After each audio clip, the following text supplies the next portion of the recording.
సింగరేణిని ముంచింది కేసీఆర్ అని ఆరోపించారు మంత్రి వివేక్ వెంకటస్వామి. సంస్థ నిధులను సిద్దిపేట, సిరిసిల్ల, గజ్వేల్కు తరలించారని ఆగ్రహం వ్యక్తం చేశారు. కేంద్ర ప్రభుత్వంతో పెద్దపల్లి ఎంపీ వంశీకృష్ణ కొట్లాడి తాడిచెర్ల 2 మెయిన్ సాధించారని చెప్పారు. కమిషన్ల కోసమే కేసీఆర్ కాళేశ్వరం ప్రాజెక్టు కట్టారని విమర్శించారు మంత్రి వివేక్. కేంద్ర ప్రభుత్వంతో పెద్దపల్లి ఎంపీ గడ్డం వంశీకృష్ణ కొట్లాడి సింగరేణికి తాడిచెర్ల 2 బొగ్గు బ్లాక్ను సాధించారని అన్నారు మంత్రి వివేక్ వెంకటస్వామి. ఈ మైన్తో స్థానికులకు పెద్ద ఎత్తున ఉపాధి అవకాశాలు వస్తాయని తెలిపారు. మంచిర్యాల జిల్లా మందమర్రి, దండేపల్లి మండలాల్లో పర్యటించారు మంత్రి వివేక్. మందమర్రిలోని B1 ఆఫీసులో BLOలతో సమీక్ష సమావేశంలో పాల్గొన్నారు. సింగరేణి సంస్థ board for industrial and financial reconstruction పరిధిలోకి వెళ్లినప్పుడు తన తండ్రి కేంద్ర మాజీ మంత్రి కాకా వెంకటస్వామి NTPCతో రుణం ఇప్పించి సంస్థను కాపాడటంతో పాటు 1,00,000 మంది కార్మికుల ఉద్యోగులను రక్షించారని గుర్తు చేశారు. సింగరేణి సంస్థకు బొగ్గు బ్లాకులు కేటాయించాలని కేంద్రంపైన ఎంపీ వంశీకృష్ణ ఒత్తిడి తెచ్చారని కేంద్ర బొగ్గు గనుల శాఖ మంత్రి తరచూ కలిసి వినతి పత్రాలు అందించారన్నారు. తాడిచెర్ల మైన్స్ దీంట్లో వంశీకృష్ణ ఎంపీ గారు వారు అక్కడ కేంద్రం పైన ఒత్తిడి తీసుకొచ్చి ఇక్కడ మనకు ఒక కొత్త గని కూడా రావడం జరిగింది. ఒకవైపు కొత్త గనులు తీసుకురాలేదు. అప్పుడు తెలంగాణ ఉద్యమంలో మేమందరం ఎంపీస్, కాంగ్రెస్ ఎంపీస్, ఎమ్మెల్యేస్, మంత్రులు మేమందరం ఆ రోజులలో ఉత్తరం రాసినాం. తాడిచెర్ల మైన్స్ ప్రైవేటైజేషన్ చేత పోవద్దు, ఇది కేవలం సింగరేణి సంస్థకు అలాట్ చేయమని చెప్పి లేఖ ఇచ్చినప్పుడు రాష్ట్రము, కేంద్రము ఇద్దరు కూడా నిర్ణయించుకొని అప్పుడు AMR కంపెనీకి ఈ గని అలాట్ చేయలేదు. తొందరలోనే ఫారెస్ట్ క్లియరెన్స్ వచ్చి ఇక్కడ పనులు మొదలయ్యి ఇక్కడ ఉద్యోగ అవకాశాలు కల్పించడానికి KK6 మైన్ కూడా మనము ప్రారంభం చేసుకోబోతున్నాం. తాను ఎమ్మెల్యే అయ్యాక సీఎం రేవంత్ రెడ్డిని ఒప్పించి కొత్త బొగ్గు బ్లాక్ను దక్కించుకోవడానికి కేంద్రం నిర్వహించే వేలంలో సింగరేణి పాల్గొనేలాగా పర్మిషన్ ఇప్పించినట్లు చెప్పారు. సింగరేణి సంస్థ వేలంలో పాల్గొనకుండా గత బీఆర్ఎస్ సర్కార్ అడ్డుకుందన్నారు. బొగ్గు బ్లాకులను కేటాయించేందుకు కేంద్రం సిద్ధంగా ఉన్నా కేసీఆర్ తీసుకోవడానికి ఆసక్తి చూపించలేదని ఆరోపించారు. తాడిచెర్ల బొగ్గు గనిని కేంద్రం సింగరేణికి కేటాయిస్తే అప్పటి CMDతో కుమ్మక్కై అందులో నాణ్యమైన బొగ్గు లేదంటూ కేసీఆర్ లెటర్ పెట్టించి గనిని తీసుకోలేదని ఆగ్రహం వ్యక్తం చేశారు. అదే గనిని జెన్కోకు ఇప్పించి తనకు అనుకూలమైన AMR కంపెనీకి అప్పగించి కమిషన్లు తీసుకున్నారని ఆరోపించారు. సింగరేణి సంస్థ మనుగడ, కార్మికుల ఉద్యోగ భద్రత, ఉపాధి కోసం కొత్త బొగ్గు గనులను సింగరేణికి తీసుకువచ్చేందుకు కాకా కుటుంబం రాజీలేని పోరాటాలు చేస్తోందని చెప్పారు.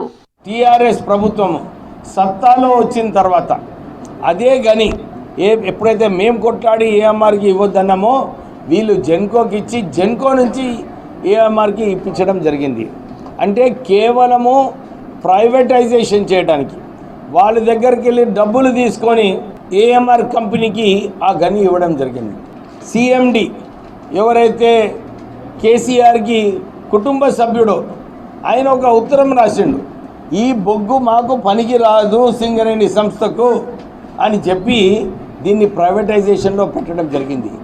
సో మేము ఇదే చెప్తున్నాము, ఏదైతే TRS పార్టీ నాయకులు కేసీఆర్ సింగరేణి సంస్థను కాపాడకుండా దాన్ని నష్టాలలో ఉండటానికి కొత్త మైన్లు రాకుండా చేసింది కేసీఆర్ ప్రభుత్వం. తాడిచెర్ల 2 మైన్ కేటాయింపు అంశంలో బీజేపీ లీడర్లు మేమే గనిని తీసుకువచ్చామని చెప్పుకోవటం విడ్డూరంగా ఉందని విమర్శించారు వివేక్.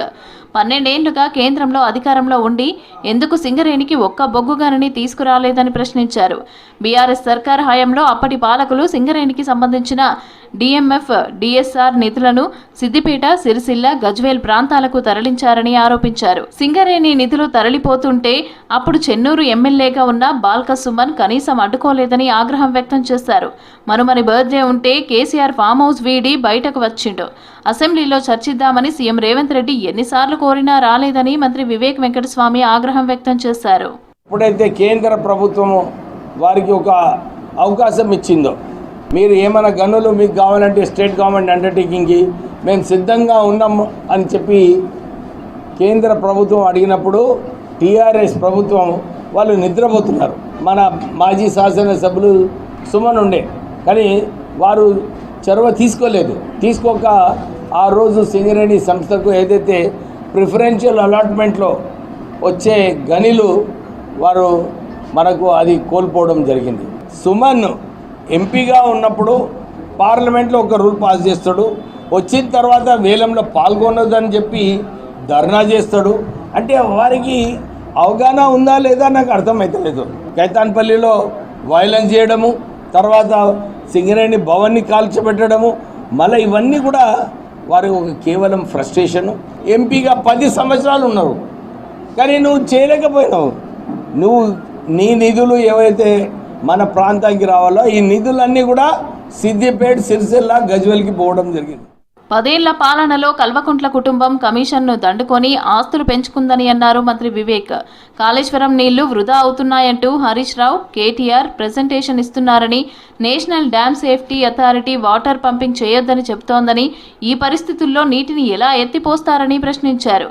హరీష్ రావు, కేటీఆర్ ఢిల్లీ వెళ్లి NDSA పర్మిషన్ తీసుకురావాలన్నారు. ఎల్నినో వల్ల వర్షాలు లేక రైతులు ఇబ్బంది పడుతున్నది నిజమేనని, ఈ ఇబ్బందులను ఎలా అధిగమించాలో మంచి సూచనలు ఇస్తే స్వీకరిస్తామన్నారు. మరోవైపు ఇందిరమ్మ ఇండ్ల నిర్మాణంలో సిరిసిల్ల టాప్లో ఉందని చెప్పారు వివేక్.